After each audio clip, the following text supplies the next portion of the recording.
The Alpha 1 Lightwave amp.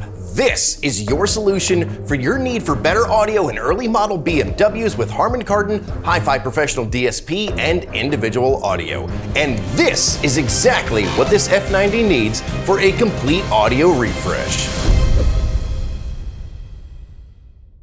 For the longest time, BMW owners have either been stuck with their weak Harman Kardon amps or had to piece together random audio equipment and hope for the best. Well, for years now, you've seen us install our Lightwave amp in later model BMWs with Harman Kardon, and today we're going to show you on one more BMW, the F90. While you need to double check your VIN for compatibility, if you have one of these sound systems, this amp is for you. Harman Kardon, Hi-Fi Professional DSP, and individual audio are all powered by a variation of Harman Kardon's 9-channel OEM amplifier with an optical input, and our Lightwave amp is specifically designed for these systems. The Lightwave has a total output of 2300 watts max, which is nearly 4 times as much as the 600-watt stock Harman Kardon amp. It features 9 speaker-level output channels, including one 400-watt RMS channel that normally powers the center channel but can also power a passive trunk sub instead.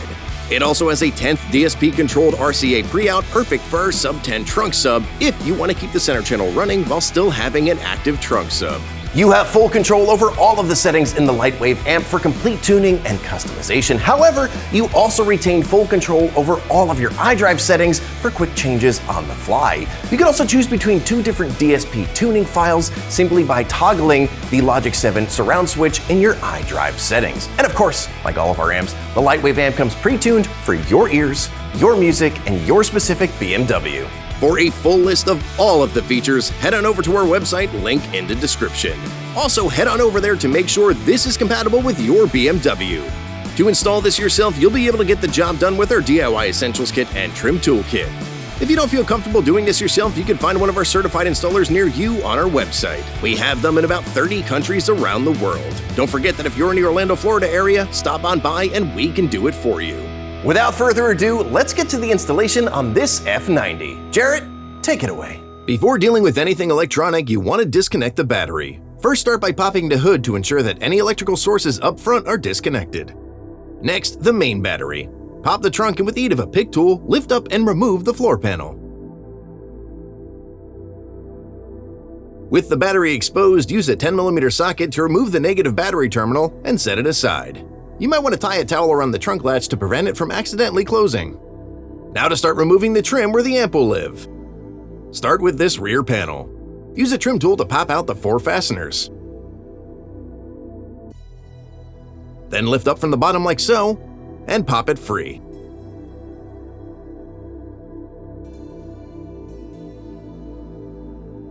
For the driver's side panel, start by removing this storage cover simply by pulling it off. Next, remove this plastic trim here.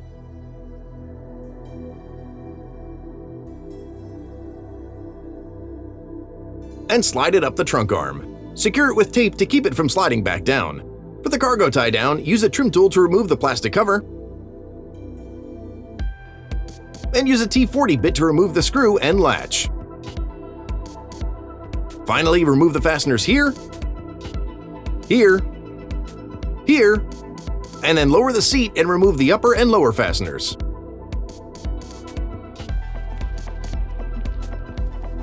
You can then pull the side panel out, revealing the factory amp and where you'll put the Lightwave.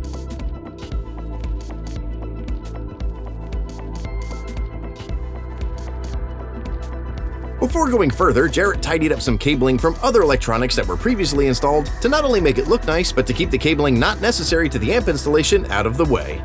To access the amp, we need to remove this plastic storage bin, which is held down by 3 10mm plastic nuts. Once you remove them, remove the bin. Now we need to remove the factory Harman Kardon amp to replace it. Start by removing this 8mm bolt holding it down.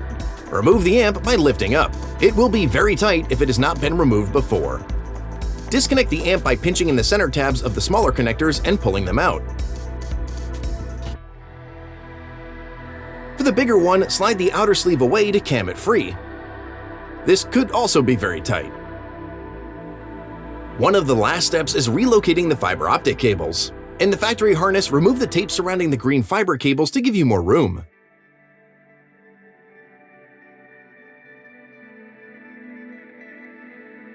Once you have enough room to remove them, carefully use a pick tool to shift the side tab enough for you to pull the fiber cables out.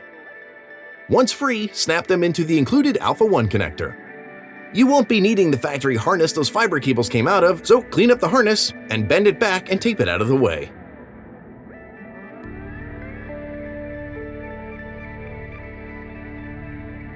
Now we can start plugging in the Alpha 1 Lightwave amp. Grab the red power connector and press it into the red socket on the amp. Take the brown ground cable and press that into the black socket on the amp.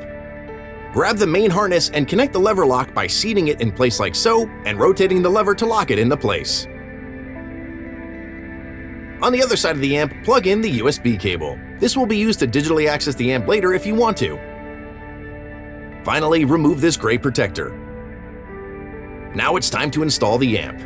Grab the amp with the bracket on it and slide the tabs on the back into the V cutout on this factory bracket. There will be a slight gap between the Alpha 1 bracket and the factory bracket.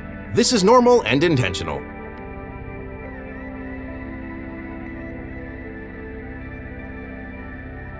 Once in place, reinstall the factory 8mm bolt you removed before.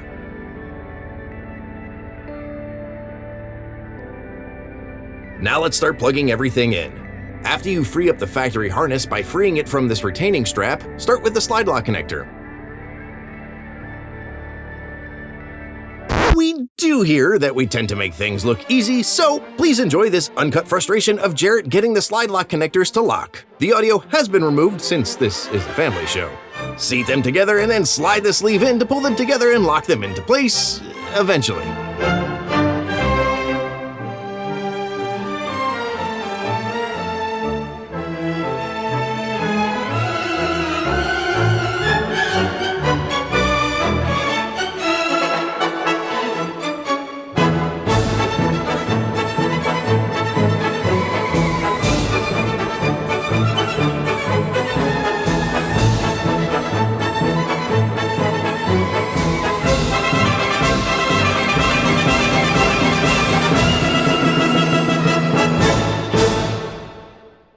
On the other side of the amp, plug in the fiber optic cables into the location you removed the gray protector from. Jarrett did find it easier to pull them back from the factory harness even more.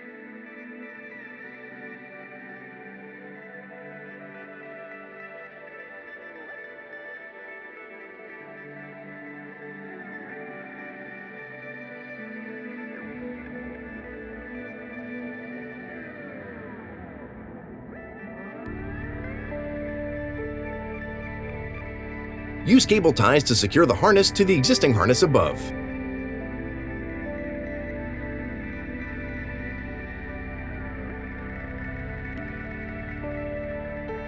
Let's connect the ground cable. Locate this ground bus here and remove the 10mm nut. Determine how much slack you need and coil up the rest, securing the coil to the rest of the harness with a cable tie. After that, slide the ring terminal from the Lightwave's ground cable over the stud and tighten the nut back down. Now for the power. Run the power cable across the back of the trunk using cable ties to secure it.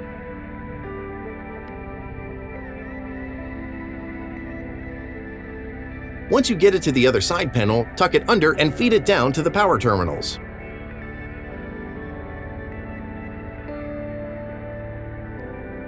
Pop off the red cover plate. Jarrett opted to use the third terminal. To allow the cable to pass through, you will need to cut a slot into the side of the cover plate as Jarrett is doing. That is why this is soft plastic. The tape on the top is for Jarrett to remember which one to cut, but after the cut is complete, you can use some tape to protect the cable from any sharp edges.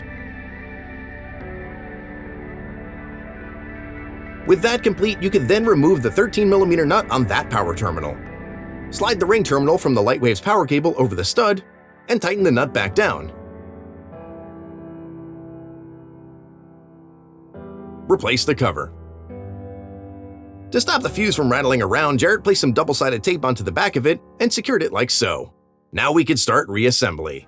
Jarrett first removed that old factory retaining strap since it's no longer needed. He then used a cable tie to secure the USB cable a bit higher up since he plans to have that near the top of the storage bin.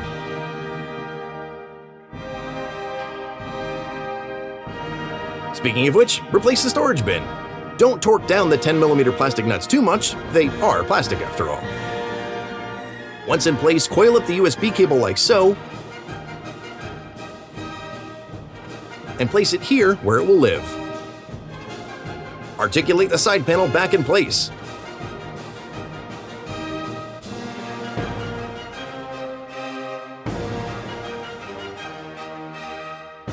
Make sure the weather stripping is over it. Replace all 5 fasteners.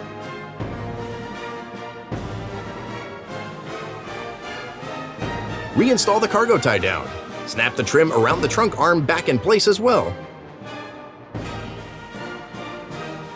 Put the rear seat back in place. Snap the rear panel back down in place like so. Make sure the weather stripping is over it, and give it a final push down. Replace the 4 fasteners. Reconnect the negative battery terminal. Replace the floor panel. Close your trunk, and crank up the tunes. So there you have it. That is how you install an Alpha 1 Lightwave amp in your F90 BMW. Don't forget, for an even better listening experience, make sure you pair these up with an Alpha 1 speaker set as well. Want this for your F90 or any Lightwave compatible BMW? Then head on over to our site and enter your VIN to get the right kit for your ride. Have any more questions about the amp? Reach out to our sales team via chat on our site or by calling. Already have the amp and have any questions about the install or anything else? Reach out to our support team with your order number and they will be eager to assist. But as always, for more tips and tricks, product reviews, and so much more for BMWs, Mini Supers, and Teslas, make sure you subscribe and don't forget to ring that bell. Want to know what's happening first? Head on over to our site and sign up for our newsletter. Don't forget to check us out on Facebook, Instagram, and TikTok as well. Thanks for watching.